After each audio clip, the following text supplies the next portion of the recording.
All Stop Sports. What's going on, ladies and gentlemen? Back with another video. We're going to talk some MMA on this one, but first and foremost, shout out to the LDBC. Now, this is my post-fight reaction to the UFC 216 main event between Tony Ferguson and Kevin Lee for the UFC Lightweight Interim Championship.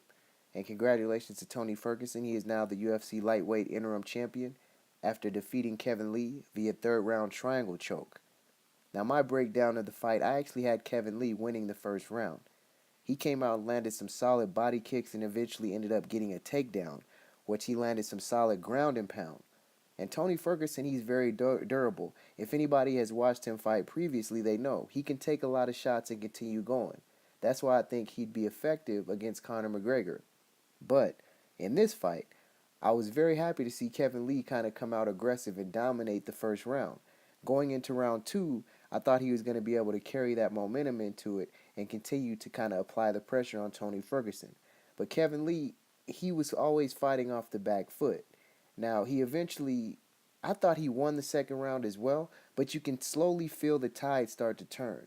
And going into the third round, in between rounds, he told his corner he started feeling fatigued. That was a sign of concern.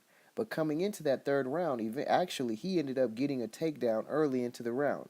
Now, Tony Ferguson eventually worked his way up, but the thing that I didn't like about the broadcast is all the negativity that they kept spewing towards Kevin Lee, saying that he was fatigued and saying that Tony Ferguson was doing more damage, but I didn't see that. I think they need to get Daniel Cormier off the mic. And even before the submission, I thought Kevin Lee was winning that round. Now, he almost got caught with an armbar, which Joe Rogan already said the fight was over, and Kevin Lee eventually escaped from that armbar. It eventually ended up winding into being a triangle choke, but give Kevin Lee some credit. He showed a lot of heart. And after the fight, Tony Ferguson went on to call out Conor McGregor. Now, people that know me have heard me say I think Tony Ferguson would actually beat Conor McGregor.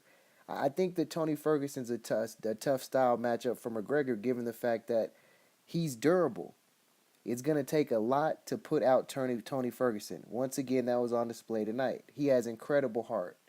And after the fight, Kevin Lee showed him a lot of respect. I'm proud of Kevin Lee. He's 25 years old. He'll be back. He showed that he's not afraid to test himself. There's a lot of guys that could have taken this opportunity, and some guys that can't make weight or use that as an excuse, Khabib Nurmagomedov, to not sign the contract to take on Tony Ferguson tonight. Now, Kevin Lee said he might actually end up moving up to 170 pounds. I don't want to see him do that. I think he needs to stay at 155 and just continue to start, developing his skills, get his cardio in control. He said he was suffering from staph infection, which you can clearly see on his chest, but that ultimately, he said, hurt his weight cut, which was a strenuous weight cut on his body. He said he almost died trying to make the weight. But once again, he made no excuses. He tipped his cap to Tony Ferguson, who I would like to see get the fight against Conor McGregor because he's earned it.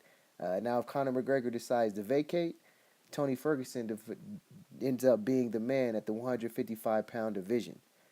Once again, it was some good fights tonight for the UFC. Congratulations to Tony Ferguson. Let me know what y'all think. This is All Stop Sports. I'm out.